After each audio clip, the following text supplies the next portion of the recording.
አዲስ መገበያያ ገንዘብ ወደ ገበያ በማስገባት ስራ ላይ ለማዋል እንቅስቃሴ መጀመሩን ሰምተናል። በዚህ መረጃ መሰረትም የውጭ ባንኮችን ጣልቃ ገብነትና የግብይት ወጪን በእጅጉ የሚቀንስ እንደሆነ የተነገረለት ይህ የመገበያያ ገንዘብ ቅድሚያ የሚሰጠው ጉዳይ እንደሆነም ታውቋል። በሌላ መረጃ ደግሞ ለአነስተኛ ነጋዴዎች እስከ 1 ሚሊዮን ብር ያለ ዋስትና ብድር መስጠት የሚያስችል ስምምነት ተፈርመዋል። በዚህ ስምምነት መሰረት አነስተኛ ካፒታል ያላቸው ነጋዴዎች በቀላሉና ያለምንም ውጣ ውረድ ከ60 ሺህ እስከ 1 ሚሊዮን ብር ድረስ ብድር ማግኘት ይችላሉ። የገንዘብ ቅያሪ፣ የአነስተኛ ነጋዴዎች ብድር፣ የመንግስት ቤቶች ውርስና ሌሎች አዳዲስ መረጃዎችን አንድ በአንድ ወደ እናንተ እናደርሳለን። እስከ መጨረሻው አብራችሁን ቆዩ። ለአነስተኛ ነጋዴዎች እስከ 1 ሚሊዮን ብር ያለ ዋስትና ብድር መስጠት የሚያስችል ስምምነት ተፈረመ። በዚህ ስምምነት መሰረት አነስተኛ ካፒታል ያላቸው ነጋዴዎች በቀላሉና ያለምንም ውጣ ውረድ ከ60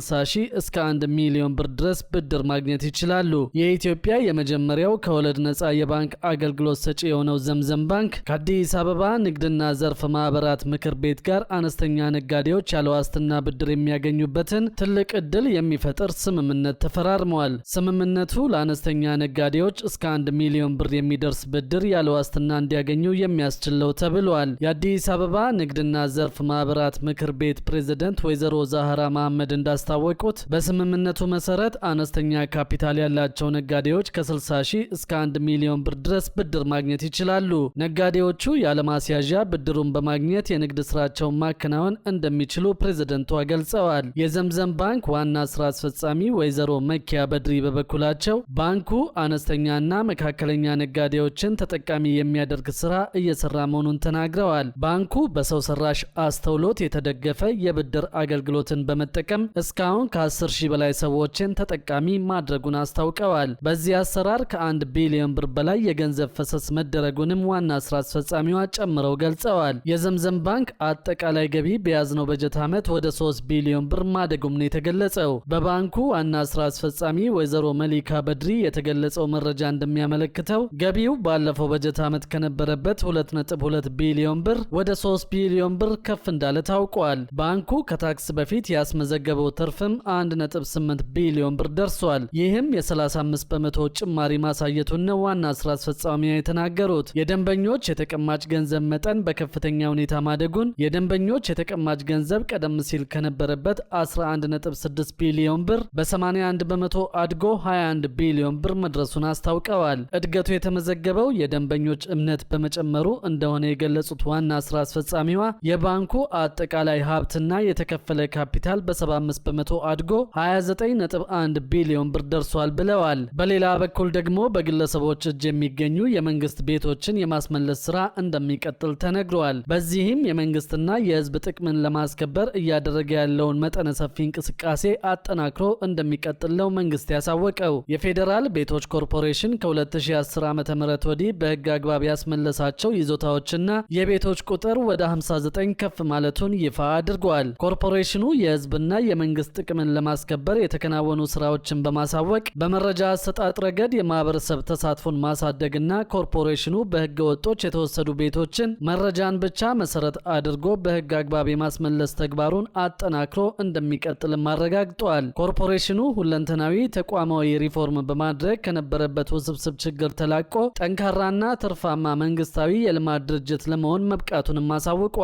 የኮርፖሬሽኑ ለውጥና ስኬት በገቢ እድገት፣ በአገራዊ ኢኮኖሚ አበርክቶና የቤት ልማት ዘርፉን በማሳደግ መሆኑን ጠቅሶ የህዝብና የመንግስት ይዞታ የሆኑ ቤቶችን ህልውናቸውን ለማስጠበቅ እየተከናወኑ ያሉ ውጤታማ ስራዎችን በጉልህ እንደሚጠቀሱ አስታውቀዋል። በዚህም በተለይ የመንግስት ይዞታና ቤቶች ህልውናን ለማስጠበቅ ኮርፖሬሽኑ በፍርድ ቤት ክርክር ከ2010 ዓ.ም ወዲህ ስኬታማ ስራ አከናውኛለሁ ብለዋል። ለረጅም ዓመታት የተያዙ ይዞታዎች የመንግስትና የህዝብ ሀብት መሆናቸው በፍርድ ቤት መረጋገጡ ማህበረሰባዊ ፍትህን የሚያረጋግጥ መሆኑንም ጠቅሷል። ኮርፖሬሽኑ ይዞታዎችን መረጃና ማስረጃን መሰረት አድርጎ በፍርድ ቤት ተከራክሮ ማሸነፍ መቻሉ የተቋሙን ጠንካራ አቋም የሚያሳይ ነው ተብሏል።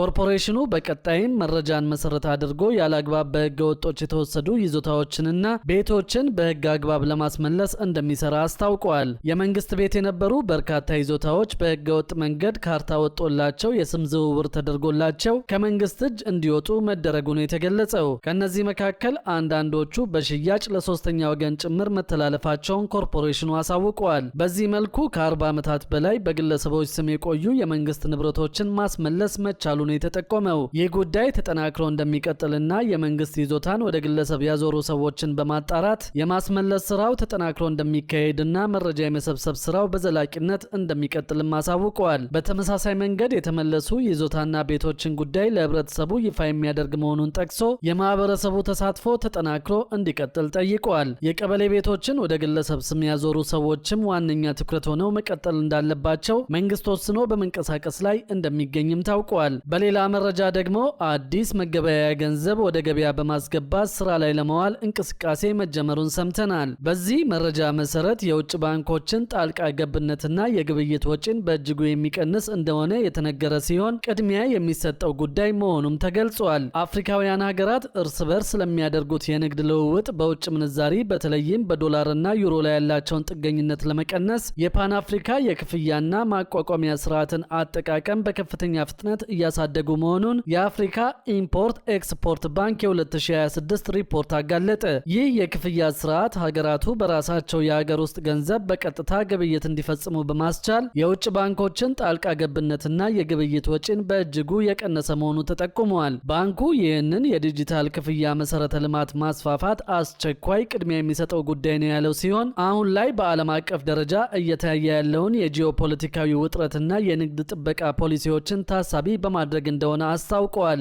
በተለይም በአዲሱ የአሜሪካ አስተዳደር የንግድ ፖሊሲ ላይ የታየውን ለውጥ ተከትሎ በበርካታ የአፍሪካ ሀገራት ላይ የታሪፍ ጭማሪ መጣሉ እንደ ኢትዮጵያ ባሉ ሀገራት የጨርቃጨርቅ ኤክስፖርት ገበያ ላይ ከፍተኛ ጫና እያንዣበበ መሆኑን ሪፖርቱ አትቷል። የአገዋ ተጠቃሚ ሀገራትን ቢሆኑ ከተጨማሪው የ10 በመቶ ታሪፍ ጫና ማምለጥ እንዳልቻሉ ተጠቁመዋል። ከዚህም በተጨማሪ በቀይ ባህር አካባቢ ያለው አለመረጋጋት አፍሪካ የራሷን የውስጥ ንግድ ትስስር እንድታጠናክር አስገዳጅ ሁኔታን እንደፈጠረ ጠቁመዋል። ምንም እንኳን የአፍሪካ አጠቃላይ የዓለም አቀፍ ንግድ ድርሻ አሁንም ዝቅተኛ ቢሆንም በ2025 የአፍሪካ የእርስ በርስ ንግድ በ5.4 በመቶ በማደግ ወደ 213.8 ቢሊዮን ዶላር ከፍ ማለቱ ተመዝግበዋል። ለዚህ እድገት ኢትዮጵያ፣ ዩጋንዳ፣ ዲሞክራቲክ ሪፐብሊክ ኮንጎ፣ ዛምቢያና ደቡብ አፍሪካ ግንባር ቀደም ሚና ተጫውተዋል። ሪፖርቱ አክሎም የአፍሪካ ሀገራት አሁን ላይ ከገጠማቸው የታሪፍ ጫና፣ የውጭ ምንዛሪ እጥረትና የውጭ ተጽዕኖ ለማምለጥ ንግዳቸውን ይበልጥ ወደ ብሪክስ ሀገራት ማለትም ወደ ቻይና፣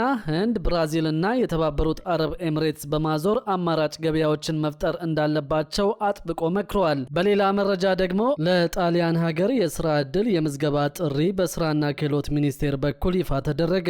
ለምዝገባው ምንም አይነት ክፍያ የለውም ያለው ሚኒስቴር መስሪያ ቤቱ ምዝገባም እንዲያከናውን ውክልና የተሰጠው አካል የለም ሲል አስታውቀዋል። ሚኒስቴር መስሪያ ቤቱ በገባው የሁለትዮሽ ስምምነት መሰረት በህጋዊ የውጭ ሀገር ስራ ስምሪት ፕሮግራም በጣሊያን ሀገር በሆቴልና መስተንግዶ ዘርፍ ላይ የሰው ኃይል ይፈልጋል ሲል በማህበራዊ ትስስር ገጹ ላይ አስታውቀዋል። የዜጎችን መብት ደህንነትና ጥቅም በማስጠበቅ ህጋዊ በሆነ መንገድ ወደ ጣሊያን ሄደው መስራት የሚፈልጉ አመልካቾች እንዲያመለክቱ ሚኒስቴር መስሪያ ቤቱ ማሳወቁን አውቀናል። ቢሮው የሚፈለጉ የስራ መደቦችን ይፋ ያደረገ ሲሆን በጸሐፊነት 19 ቦታዎች፣ በሆቴል የጽዳት ሰራተኛ 20 ቦታዎች፣ ረዳት ሼፍ 13 ቦታዎች፣ የዕቃ አጣቢ 11 ቦታዎች፣ የወለል ረዳት 3 ቦታዎች፣ የቢሮ አስተናጋጅ 4 ቦታዎች፣ የጥገና ቴክኒሽያን 1 ቦታና የስፓ ቴራፒስት ወይም የማሳጅ ባለሙያ 1 ቦታ በሆኑ የስራ መደቦች ምዝገባ ጀምረዋል። በጣሊያን ሄደው በወጣበት የስራ መደቦች መስራት የሚፈልጉ አመልካቾች ማሟላት ያለባቸው መስፈርቶች ይፋ የሆኑ ሲሆን ከስራው ጋር ተያያዥ የስራ ልምድ ያላቸው ባለሙያዎች ለአብዛኛዎቹ የስራ መደቦች ደግሞ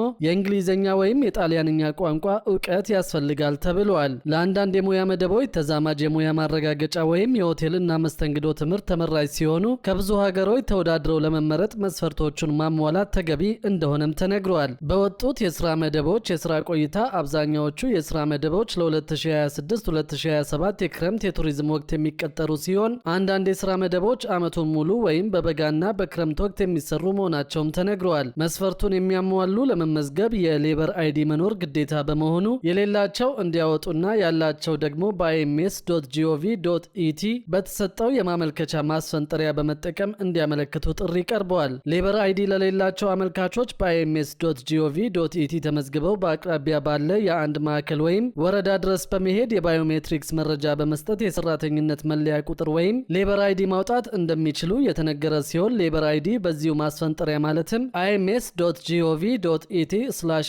ሆቴል ገብተው መረጃዎችን በትክክል ሞልተው ያመልክቱ ሲል የስራና ክህሎት ሚኒስቴር አስታውቋል። ምዝገባም ሆነ ስምሪት በሚኒስቴር መስሪያ ቤቱ የኢትዮጵያ የስራ ገበያ ብቻ የሚከናወን ሲሆን ሚኒስቴሩ ለየትኛውም አካል ውክልናም ሆነ ፈቃድ አለመስጠቱን ገልጾ ለዚህም ምንም አይነት ክፍያ የለውም ሲል አስታውቋል። በሌላ በኩል ደግሞ የባንክ ሂሳብ ቁጥርን በመሸጥና በማከራየት የሚፈጸም የማጭበርበር ወንጀል መበራከቱን በፍትህ ሚኒስቴር የጠቅላይ አቃቤ ሕግ ዘርፍ ገለጸ።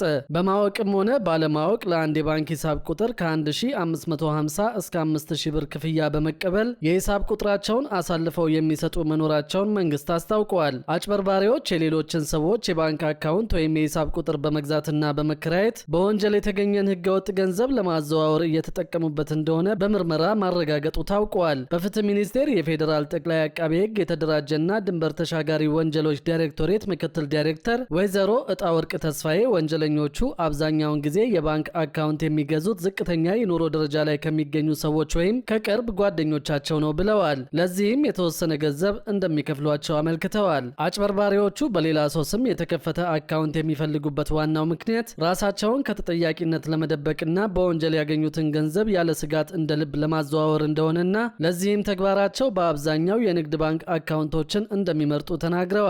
ወንጀለኞቹ አካውንቱን እስከ 5000 ብር በሚደርስ ክፍያ ከገዙ በኋላ አዲስ ስልክ በመግዛት የሞባይል ባንኪንግ መተግበሪያ ወይም አፕ ያስጭናሉ ተብሏል። በመቀጠል የባንክ አካውንቱን ባለቤት የይለፍ ቃል በመቀበል ሙሉ የአካውንት የማስተላለፍና የመቆጣጠር ስልጣኑን በእጃቸው እንደሚያስገቡ አብራርተዋል። ከጓደኛዬ ወይም ከቤተሰቤ የመጣ ነው፣ በአንተ አካውንት ገቢ ይደረግና እኔ ለምነግር ሰው አስተላልፍ፣ የተወሰነውን ደግሞ አንተ ያዘው በሚል ሰበብ በወንጀል የተገኘን ገንዘብ በሌላ ሰው አካውንት እንዲተላለፍ በማድረግ ራሳቸውን ከተጠያቂነት ለማሸሽ የሚፈልጉ አጭበርባሪዎች ቁጥር ስለመጨመሩ ተገልጿል።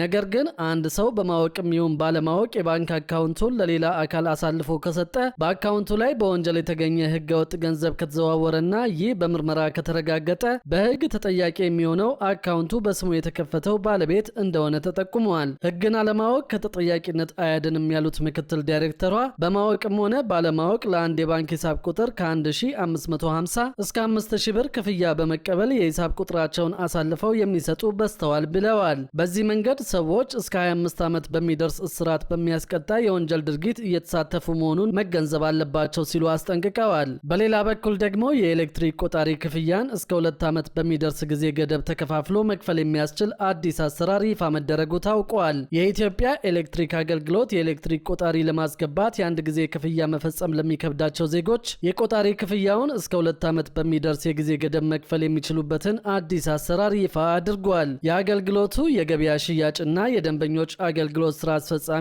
አቶ ኢሳያስ ደንደር እንዳስታወቁት አዲሱ አሰራር የተዘረጋው ተቋሙ ባደረገው የዳሰሳ ጥናት መሰረት በገንዘብ እጥረት ምክንያት የኤሌክትሪክ ኃይል ተጠቃሚ መሆን ያልቻሉ የተለያዩ የህብረተሰብ ክፍሎችን ተጠቃሚ ለማድረግ ነው። ይህ የአገልግሎት አሰጣጥ በተለይ ዝቅተኛ ገቢ ያላቸው ዜጎች የኤሌክትሪክ ኃይል አግኝተው ኑሯቸውን እንዲቀይሩ ያለመ ነው ተብሏል። አሰራሩ ማንኛውም አዲስ ኃይል ፈላጊ የህብረተሰብ ክፍል እንደሚመለከትም ተገልጿል።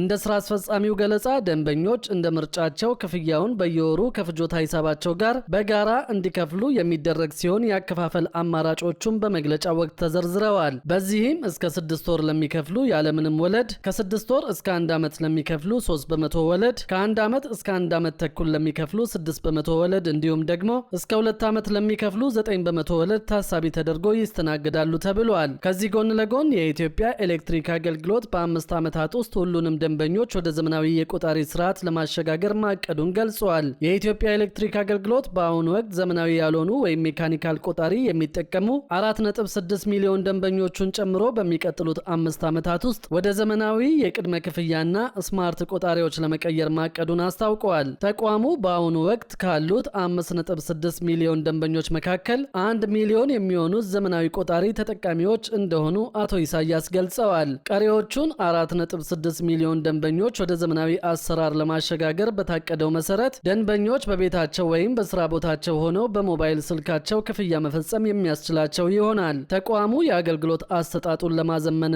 ለነባር ደንበኞች አስተማማኝ ኃይል ለማቅረብ የስርጭት ኔትወርክ ጥገናና የማሻሻያ ስራዎችን እያከናወነ እንደሚገኝ ስራ አስፈጻሚው ጠቁመዋል። አዲስ ኃይል ለማግኘት የሚቀርቡ ጥያቄዎች ቀደም ሲል ሳምንታትና ወራትን ይፈጁ እንደነበር ያስታወሱት አቶ ኢሳያስ ይህንን ችግር ለመቅረፍ ኤሌክትሪክ በአንድ ቀን በሚል መሪ ቃል በተጀመረ ዘመቻ አበረታች ውጤት መመዝገቡን ገልጸዋል። በ9 ወራት ውስጥ አዲስ ኃይል ከተገናኘላቸው 415,000 ደንበኞች መካከልም 90 በመቶ የሚሆኑት በ10 ቀንና ከዚያ ባነሰ ጊዜ ውስጥ አገልግሎቱን ማግኘታቸውን ገልጸዋል።